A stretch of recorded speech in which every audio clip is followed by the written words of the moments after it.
Well, with me is Nowal Asad from BBC Arabic. And Nowal, clearly a very tense situation there in East Jerusalem. But I want to talk to you about Gaza because we're expecting there may be a truce announced. Where are we with that?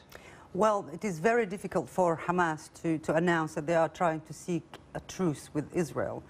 Nevertheless, they have. Few of their leaders, they have actually made it in public to many newspapers, Palestinian and Israeli newspapers, that they are not interested in escalation. The message from Israel was clear from the beginning. Since last night, the Israeli Prime Minister Benjamin Netanyahu said that quiet will produce quiet. Basically, if the Palestinian faction Hamas will stop firing rockets into Israel, then nothing would happen. That is not the assumption amongst many analysts, whether Palestinians and Israelis, especially that Israel had called reservists, and they are massing the Gaza border since yesterday. But also the government is saying, and the defense sources in the Israeli government says, that this massing is defensive rather than offensive. Clearly an extremely tense situation, and as so often before, the Egyptian government has played a key role here, hasn't it, in carrying the messages and brokering what may be a ceasefire? Yeah, we have to remember that the relationship between Hamas and Egypt had deteriorated massively during the past year, especially after the ousting of President Morsi in Egypt.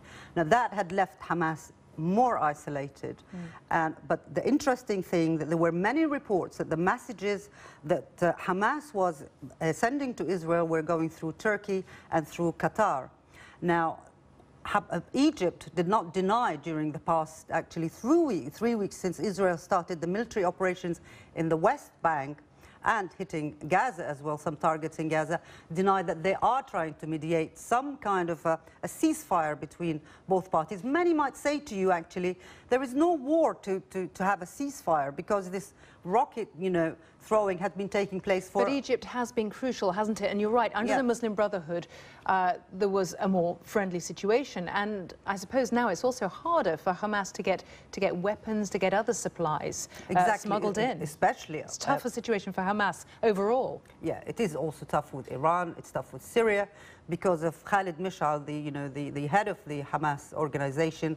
He made it clear to the Syrians from the beginning of the uprising there that he is taking a stand, and he was critical of that government. So the support from Syria and Iran also dwindled. Now Hamas finds itself unable to pay money, for its own members in their own organization. And that actually, not the money issue, that isolation and the fact that many groups who are firing rockets from Gaza are not actually Hamas, and Israel is aware of that.